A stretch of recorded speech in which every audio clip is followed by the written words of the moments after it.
The legend of Bloody Mary. They say her name only needs to be whispered 3 times. Bloody Mary? Bloody Mary?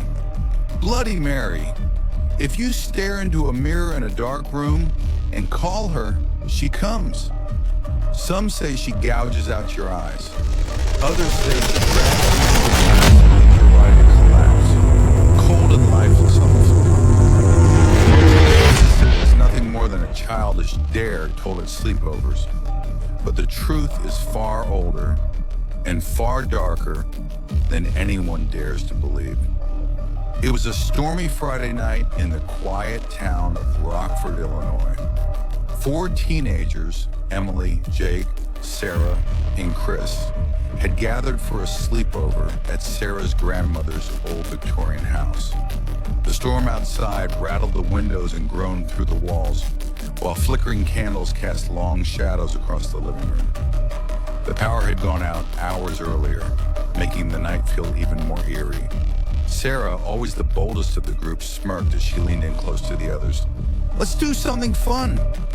"Something scary," she whispered. "I dare one of you to play Bloody Mary." Emily's stomach knotted. She had heard the story since childhood. Her grandmother once told her the legend wasn't just a game, it was a warning. Jake, however, laughed and rolled his eyes.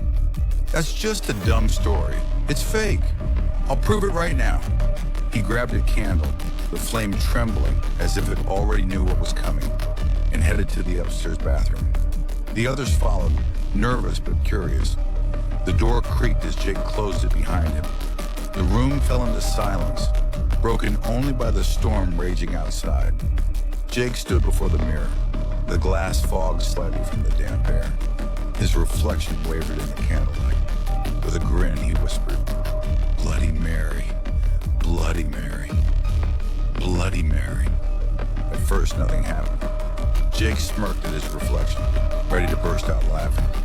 But then the candle flickered violently, and the mirror rippled as if it were made of water. For a brief, heart-stopping moment, another face appeared, pale with hollow eyes and lips smeared with blood. Jake stumbled back, his grin fading. Then as quickly as it had come, the image vanished.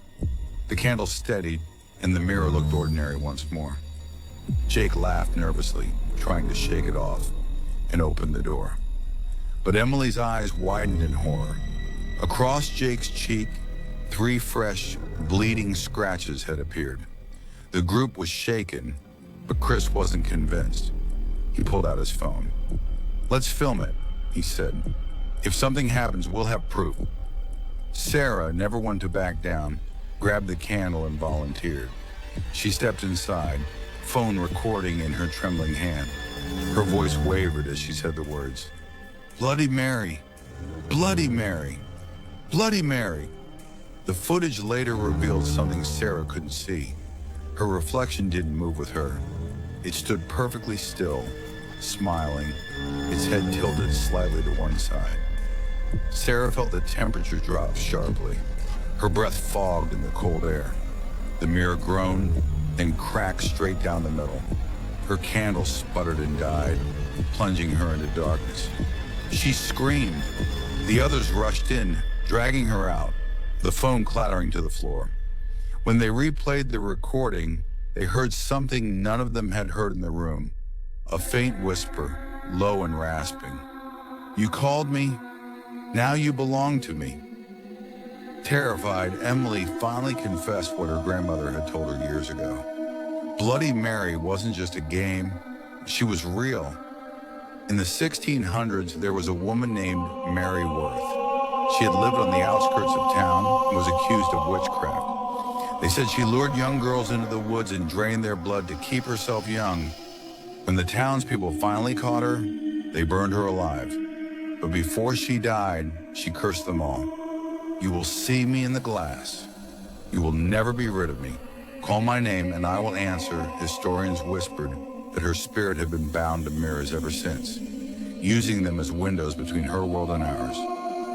Every time her name was spoken, it pulled the glass closer to breaking until the barrier between the living and the dead finally shattered. Chris shook his head, trying to stay rational. "It's just a story. he insisted, though his voice quivered. But then they began to notice things. The mirrors in the house, hallway mirrors, dresser mirrors, even the reflection in the black TV screen, flickered with strange shadows. Sometimes their reflections didn't move. Other times they saw fleeting glimpses of a pale woman standing just behind them. Emily panicked. "We have to undo it," she said. "We opened the door. We have to close it." Reluctantly, the four friends went back into the bathroom together. The mirror now looked unnatural, spiderweb with cracks. The candle burned lower and lower, its wax dripping like blood. They stood shoulder to shoulder and began chanting Mary's name backward, the supposed ritual to reverse the summoning. At first it seemed to work. The cracks in the glass began to fade and the room grew warmer. But then the mirror suddenly shifted, showing not their reflections, but their corpses. Eyes gouged out, mouths twisted in silent screams. Behind those ghastly images stood another figure. Pale skin, hollow black eyes, blood dripping from her lips. Bloody Mary. The candle extinguished, the mirror shattered, exploding into 1,000 shards. The storm outside went eerily silent. The next morning, Sarah's parents went upstairs to find the bathroom empty. No sign of the teenagers remained. The only thing left was Sarah's phone, lying in a puddle of water. When they played back the final video, the last